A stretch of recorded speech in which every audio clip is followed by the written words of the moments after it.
Yeah.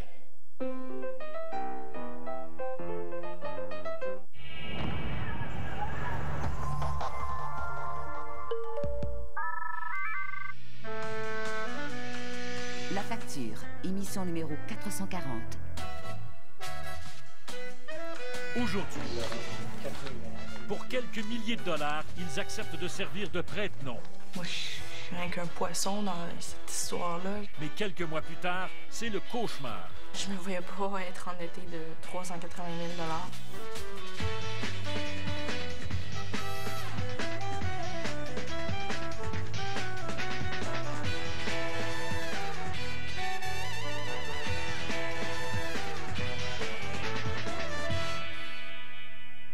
Bonsoir, bienvenue à La Facture. C'est une très dure histoire que nous vous racontons aujourd'hui. Celle de 4 jeunes, convaincus qu'ils allaient faire de l'argent facile, mais qui se retrouvent maintenant broyés dans une gigantesque fraude. Ils n'ont commis aucun geste illégal. Tout ce qu'on peut leur reprocher, c'est d'avoir été crédules et naïfs. Par contre, la fraude immobilière dont ils sont victimes aurait sans doute pu être évitée par les professionnels que sont les banquiers et les notaires. Mais ils n'ont rien fait. C'est ça qui est incroyable.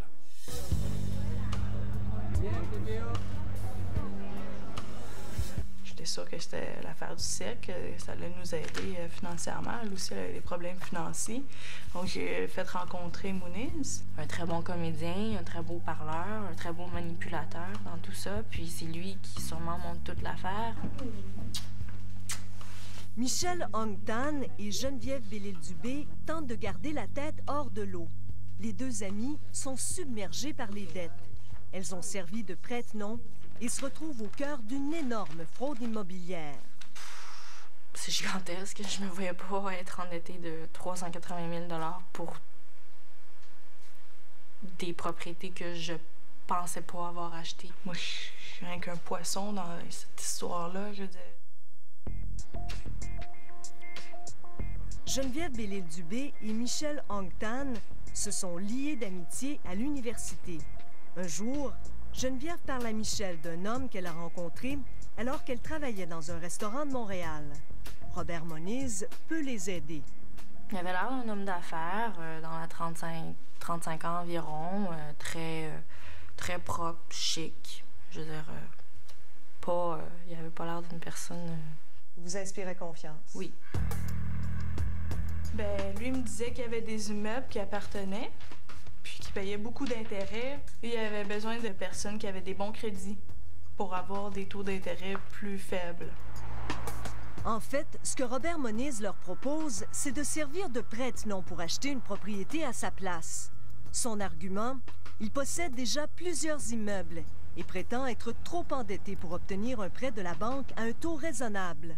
Il va avoir, grâce à ton nom, un meilleur prêt, un meilleur taux.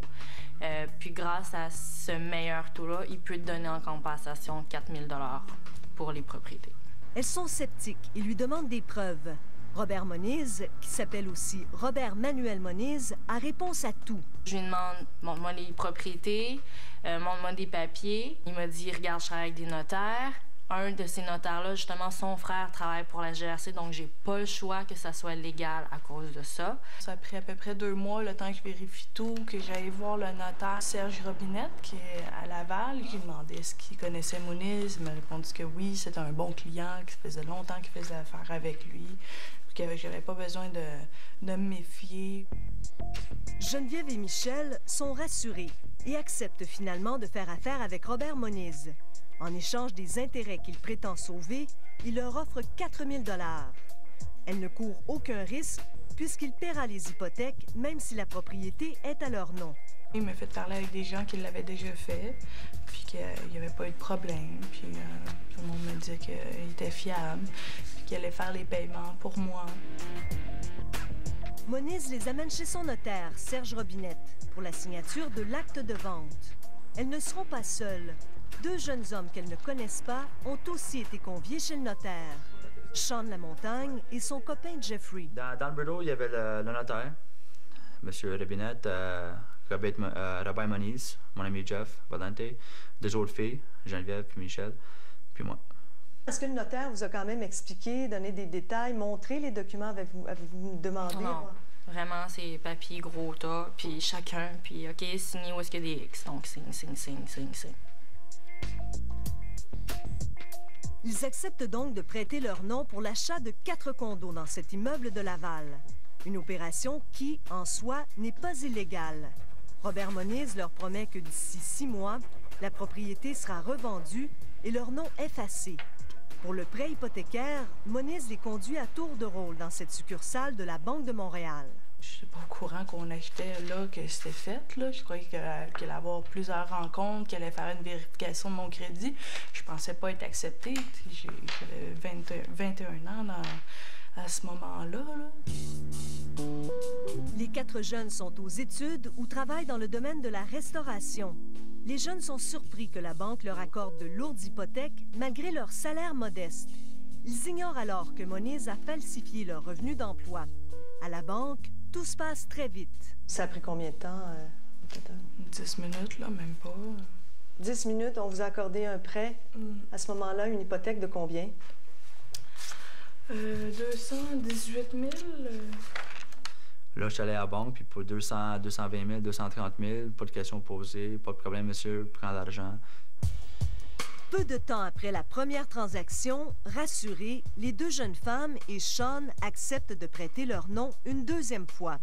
Ils encaissent un autre bonus, variant de 4 000 à 5 000 $. C'était pour l'argent, effectivement, puis aussi parce qu'il disait, ben garde, tu as déjà un bon crédit. Le fait que tu vas avoir 2 condos payés, ben ça va aussi améliorer ton dossier de crédit. Robert Moniz les amène chez un autre notaire, André Hébert, pour la signature de l'acte de vente. Pour le prêt hypothécaire, il les conduit cette fois à la Caisse populaire de Montréal-Nord. 10-15 minutes encore, ouvre le compte, paie le 5 $ de membre de Caisse populaire, et puis, let's go. Quelques mois plus tard, tout se gâte. Moniz cesse de faire les paiements sur toutes les propriétés. Il fallait toujours que je l'appelle, courir après, j'essayais d'avoir des sous, puis là, je mettais mon argent que moi, je gagnais durement, je le vendais tout dans les prêts hypothécaires pour pas qu'il y ait de retard. Moniz est introuvable. Les institutions financières s'impatientent. Les responsables de la Banque de Montréal sont les premiers à informer les jeunes qu'ils font enquête sur l'immeuble à condos de Laval. Parce qu'ils trouvent étrange que tout le monde, à peu près, a des problèmes de paiement pour leur propriété, puis que tout le monde, nous avons acheté la propriété de M. Moniz. C'est ce jour-là que la banque apprend à Michel que ce n'est pas Robert Moniz qui est responsable des paiements. C'est toi qui es propriétaire, c'est ton nom qui est sur les propriétés. C'est pas lui. Lui, il a rien à voir avec ça sur les papiers. Je suis comme, OK. Donc, c'est vraiment à ce moment-là que j'ai pris conscience que c'était moi qui étais responsable de ces propriétés-là. C'est beaucoup de stress que les banques m'ont fait vivre parce qu'ils me traitaient... Ils me traitent encore comme une fraudeuse. J'ai été mal informée, j'ai été naïve, j'ai été stupide, même. J'ai fait beaucoup d'erreurs, mais je peux pas être une fraudeuse à 21 ans, là, t'sais. Michel, Geneviève, Sean et Jeffrey sont tous responsables d'hypothèques qui atteignent dans certains cas près de 500 000 $.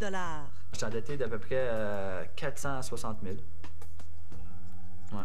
À 24 ans. Lui, il savait qu'est-ce qu'il faisait, là. Il prenait une jeune fille de 21 ans, puis il la cassait en deux, là. Il a brisé mon nom, il a tout démoli, dans le fond, là, ma vie, là. Oui, j'ai signé, oui, j'ai prêté mon nom, mais alentour de moi, il y a plein de monde professionnel qui travaille là-dedans, qui sont supposés de vérifier, c'est leur job de vérifier, puis ils n'ont rien fait. Nous avons joint une dizaine d'autres victimes de Robert Moniz, des jeunes, mais aussi des moins jeunes. Si leurs histoires diffèrent, tous se sont retrouvés écrasés par de très lourdes hypothèques, prises sur des propriétés qui valent beaucoup moins. Et bien sûr, Moniz les a tous abandonnés, au bord d'un gouffre financier. Après la pause, comment les institutions financières vont-elles traiter ces cas?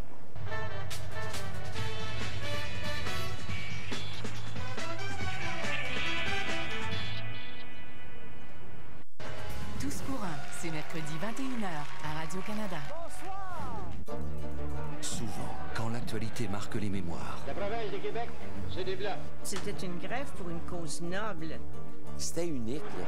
Cette rivalité-là, Elle prend place dans notre histoire. L'association est maintenant reconnue officiellement par la société Radio-Canada. Il s'est jeté sur son... Ça, c'est le vendredi saint, ça. C'est pourquoi tout le monde en parlait et s'en rappelle encore. tout le monde sait aujourd'hui que le but était bon. Première de la saison, les Nordiques de Québec. Tout le monde en parlait dès mardi 5 mai 19h30 à Radio-Canada. Il faut une base solide et un équilibre parfait pour maximiser votre élan et libérer une grande puissance avec aisance. Voilà le plaisir le plus pur. L'événement maître de la route Acura. Conduisez l'ATL dès maintenant pour 398 $ par mois. Visitez acura.ca pour perfectionner votre jeu. Excel rafraîche Allen. C'est plus fort que moi. Oui, Où que vous alliez, votre haleine vous suit. on s'en va où nous guidons. La gomme Excel rafraîchit votre haleine pour mieux vous rapprocher. Tout tourne autour de nous. Excel rafraîche haleine. On va revoir ensemble chacune de tes relations avec tes ex. Elle est celle qui lui a échappé. C'est à ce moment-là que t'es vraiment tombé amoureux de Jenny. À présent, il veut la reconquérir. Hanté par ses ex, dès le 1er mai. Cet été, offrez-vous la vraie vie. À l'achat d'une piscine hors terre équipée, recevez 300 $ de rabais. Plus en boni, une marche, une balayeuse et un drain de fond. Chlore 16 kg, seulement 49,99. Série de plage en boni, uniquement chez Club Piscine Super Fitness. Ça va être impossible pour le resto. On a un gros dégât d'eau. Il y a le dos cassé. Barré. Non, barré. C'est comme ça depuis hier soir. Il pleut. Ben oui, il pleut. T'entends pas? On est en train de faire l'amour. Oh, ça donnera pas. On va être obligé de souper à la maison. OK, bye. Parce que Métro offre la plus grande variété de bœuf grill rouge Angus, c'est bien meilleur à la maison.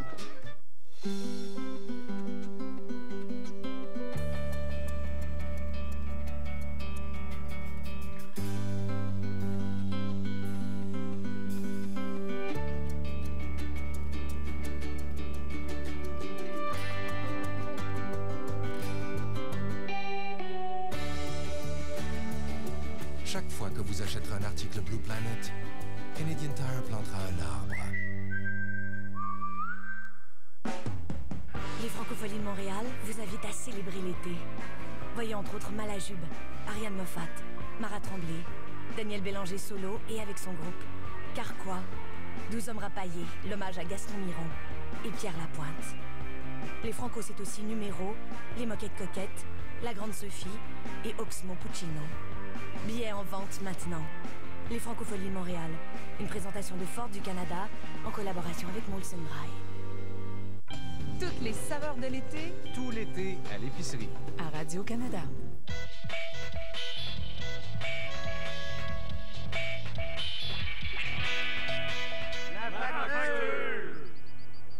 Les 4 jeunes impliqués dans l'affaire ont appris 2 choses de façon très douloureuse. 1, l'argent ne pousse pas dans les arbres. Et 2, apposer sa signature au bas d'un contrat est l'un des gestes les plus sérieux qu'on puisse poser. Mais d'un autre côté, une banque ou une caisse populaire qui prête les yeux à peu près fermés 500 000 $ à une jeune de 21 ans, agit-elle de façon sérieuse et responsable? Ces institutions financières vont probablement essuyer de lourdes pertes. Les jeunes, eux, filent droit vers la faillite. Un beau gâchis. Les jeunes propriétaires sont pris à la gorge. Michelle Hongtan ne peut vraiment pas rembourser des hypothèques de 2200 $ par mois. Elle vient de recevoir une lettre de la Banque de Montréal et de la Caisse populaire. Ses condos seront vendus sous contrôle de justice. C'est donc le tribunal qui supervisera la vente. Exemple, ma propriété est à 180 000 pour 150 Marcel-Lorrain environ, puis qu'ils la vendent 140 000, mais c'est moi qui est responsable de la différence de 40 000 $. Donc, fois 2 pour les 2 propriétés. Donc, c'est moi qui serais responsable d'à peu près 80 000, 100 000 $ pour les 2 propriétés. Vous voulez pas ça? Non. j'aurais pas du tout les moyens de payer 100 000 $ pour 2 propriétés qui sont pas à moi. C'est difficile. Déjà ébranlé, Michel découvre que ses propriétés ont été surévaluées. Ses compagnons d'infortune font le même constat. C'est évalué 150 000 de plus quasiment. Les hypothèques, ils ne vaut pas ça du tout. Comme mon duplex à Montréal, que j'ai payé 230 000, il vaut même pas 100 000. Il a été surévalué. Exactement. Ils n'ont jamais fait une évaluation pour la maison. Un évaluateur indépendant a confirmé à la facture que le duplex de Sean et celui de Geneviève ont été largement surévalués. Mon duplex, honnêtement, c'est un vrai shack. C'est un vrai shack. Les prêts sont donc plus élevés que la valeur des propriétés et les institutions financières ont laissé passer ces transactions. Aujourd'hui, elles n'ont aucun intérêt à reprendre les propriétés et à encaisser les pertes. Ce sont les jeunes qui devront assumer ces pertes. Ils n'auront peut-être pas d'autre choix que de déclarer faillite. Mais moi, j'ai pas le goût de faire faillite, là. J'ai toujours travaillé fort pour avoir un bon crédit. Puis pourquoi je ferais faillite? Parce que je me suis fait frauder, dans le fond, là. Le criminaliste Jean-Claude Hébert analyse les documents des transactions. Le nom de Robert Moniz et sa compagnie à numéros apparaissent souvent. Et à partir du moment où on voit les noms de certaines personnes réapparaître dans différentes transactions qui ont ces caractéristiques-là, là, je pense qu'il faut très sérieusement se poser des questions s'il n'y avait pas là un modus operandi exercé par des personnes pour obtenir du crédit hypothécaire de façon frauduleuse.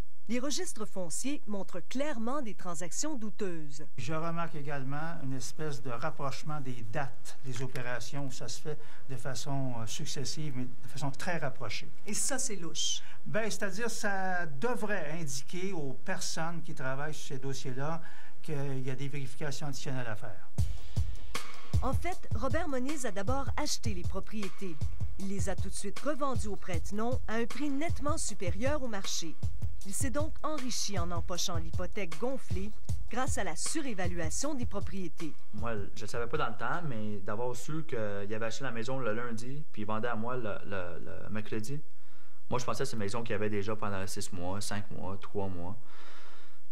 Il l'a vendu 2 jours après, pour 100 000 de plus. La banque, le notaire, il ne voit pas ça. Si un notaire ne fait que recevoir des signatures et expédier la transaction, en partant, il ne remplit pas correctement son devoir de notaire que la loi lui impose. Maintenant, est-ce que c'est une faute civile? Est-ce que c'est une faute criminelle? Je n'irai pas jusque-là, mais certainement que ça peut être une faute déontologique. Nous avons joint les notaires Robinette et Hébert impliqués dans les transactions. Ils ont refusé notre demande d'entrevue. Jeffrey Valente estime qu'il aurait dû être mis en garde contre cette fraude. Le notaire est là pour te protéger. Puis lui, il n'a pas fait son job. Puis la banque aussi n'a pas fait leur job. Parce qu'il y avait des documents faux. Quelques mois après les transactions, les jeunes ont découvert que des documents ont été falsifiés pour gonfler leurs revenus. Ils ont fait ce constat lorsqu'ils ont eu accès à leur dossier bancaire. Il m'a mis un salaire de 40 000 et plus, avec une lettre d'employeur. Et il m'avait mis ça au nom de sa compagnie à lui, Placement Immobiliari. Puis j'ai vu aussi que j'avais, dans le fond, c'est sûrement ça qui m'a aidé, que j'avais 11 000 $ et plus chez TD, Canada Trust. C'est pas vrai. Non. Est-ce que des vérifications diligentes de la part de la banque auraient permis de déceler tout ça rapidement? Mais avec les informations que vous me donnez, je pense qu'ils auraient eu des indices, en tout cas des motifs probables et raisonnables de croire qu'il y avait quelque chose de bizarre à l'intérieur de ça. Robert Nadeau, le PDG de l'Association des courtiers et agents immobiliers du Québec, la CAIC, connaît bien le genre de transaction qu'a fait Robert Moniz, le flip immobilier. Ces dernières années, la CAIC a condamné une vingtaine de courtiers et agents impliqués dans différents types de flip immobiliers. Est-ce que ça prend nécessairement des complices au sein des institutions financières, chez les notaires, chez les agents d'immeubles, pour que cette fraude-là puisse avoir cours? Ça prend pas nécessairement des complices. C'est sûr que les complices vont aider, vont faciliter ces transactions-là, surtout s'il y en a plusieurs dans un court laps de temps. Robert Moniz a plusieurs adresses officielles à son nom. Nous avons tenté d'aller le rencontrer, sans succès. Nous l'avons joint au téléphone et il a coupé court à la conversation. Oui, bonjour. Est-ce que je peux parler à Robert Moniz, s'il vous plaît? Oui, moi-même. Mon nom est Esther Normand. Je suis journaliste à l'émission La Facture à Radio-Canada. Je peux prendre votre numéro de téléphone puis vous rappeler? Il n'a pas rappelé et il n'a jamais répondu à nos appels. Robert Moniz a 2 causes criminelles pendantes devant les tribunaux. Entre autres, il est poursuivi pour une vaste fraude contre plusieurs institutions financières. Malgré tout, il continue ses activités dans les régions de Montréal, Toronto et Calgary. Dans le cas des jeunes prête-noms, ils ont porté plainte à la police contre Moniz. Plusieurs corps policiers, dont la GRC, font donc enquête sur lui en ce moment. Ils ont tous refusé notre demande d'entrevue. C'est une gigantesque fraude nationale. Un policier de Laval que j'ai rencontré m'a dit lui-même que jusqu'à janvier 2009, la fraude monte jusqu'à 200 millions de dollars. 200 millions de dollars. Impossible de faire confirmer ce montant que plusieurs victimes de Moniz nous ont mentionné. La Banque de Montréal et la direction des caisses populaires ont refusé de commenter à la caméra. Ces institutions n'ont manifestement pas réussi à prévenir cette fraude. Des prêts pour des propriétés surévaluées ont été accordés. Des papiers falsifiés sont passés entre leurs mains.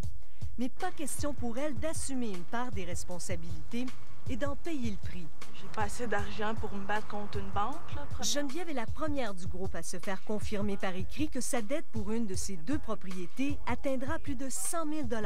Je peux pas discuter avec la banque, je peux pas prendre aucune entente avec eux. Puis eux, ils ont tous les droits de me poursuivre pour la balance de l'immeuble quand ils l'auront vendu. Là. À 23 ans, sans actif, la faillite pour Geneviève est inévitable. Ça restera toujours ça que vous avez fait faillite, mais il n'y aura pas d'explication en dessous. On ne dira pas, ah oui, pauvre personne a fait faillite, mais c'est en raison d'un fraudeur qui l'a amené indirectement dans cette situation-là. Sean Lamontagne, lui, a compris en discutant avec un enquêteur de la banque à quel point le combat est inégal. Il va toujours me souvenir de sa phrase-là. Il m'a dit, la banque, tu sais, on va prendre qu'est-ce qu'on a prêté, tu sais. La banque va prendre qu'est-ce que c'est à nous autres. La banque n'a pas de cœur. C'est ça qu'il m'a dit. La banque n'a pas de cœur.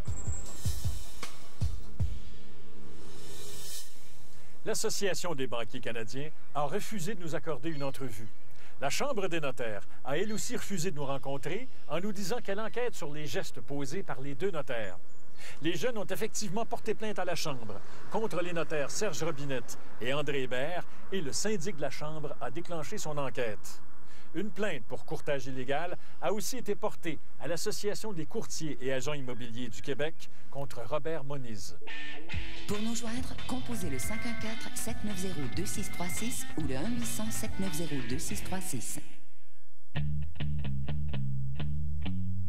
Je te dis qu'à part les rideaux du salon, il n'y avait pas grand-chose de vert à la maison. Aux 2 jours, mon père lavait son auto, puis après, il lavait son asphalte. Tout ce qu'on cyclait, c'était nos dessus de boîtes de céréales qu'on mettait dans nos roues de bicycle. Mais ma mère, maniaque de la propreté, elle utilisait déjà du Hertel, sans savoir que c'était biodégradable. Il n'y a pas juste les rideaux qui étaient verts, finalement. Biodégradable et fabriqué au Québec depuis 1968. Hertel, ce n'est pas d'hier qu'on est vert. Bonsoir. Ce soir au Téléjournal, 7 nouveaux cas de grippe porcine ont été diagnostiqués aujourd'hui au pays, ce qui porte à 13 le nombre de Canadiens infectés jusqu'ici par le virus. La bonne nouvelle, c'est que dans tous les cas, on parle d'une forme bénigne de la maladie. Les allégations de mauvaise gestion à l'OACI, l'Organisation de l'aviation civile internationale, dont le siège social est à Montréal. Plusieurs pays, dont le Canada, demandent une enquête. À tout à l'heure.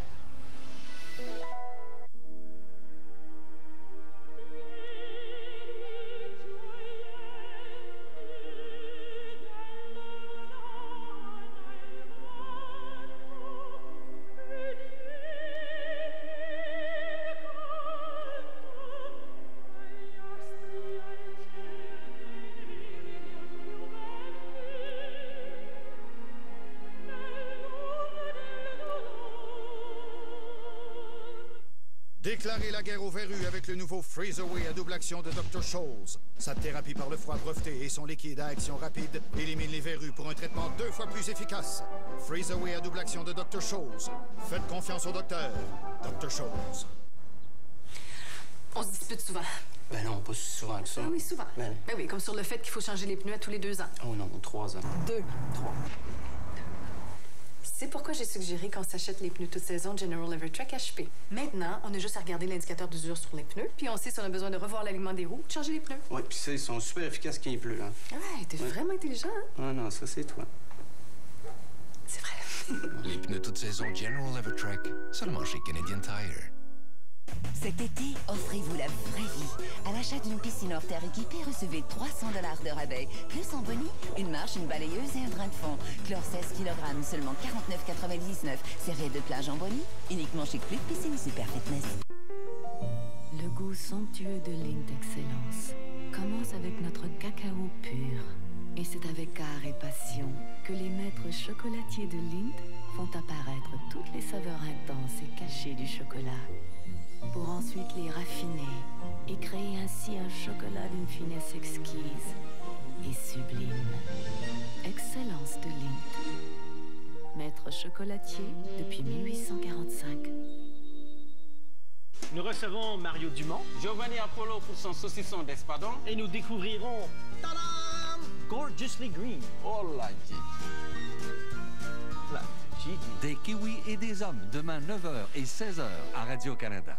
La Petite Séduction, c'est mercredi 20h à Radio-Canada.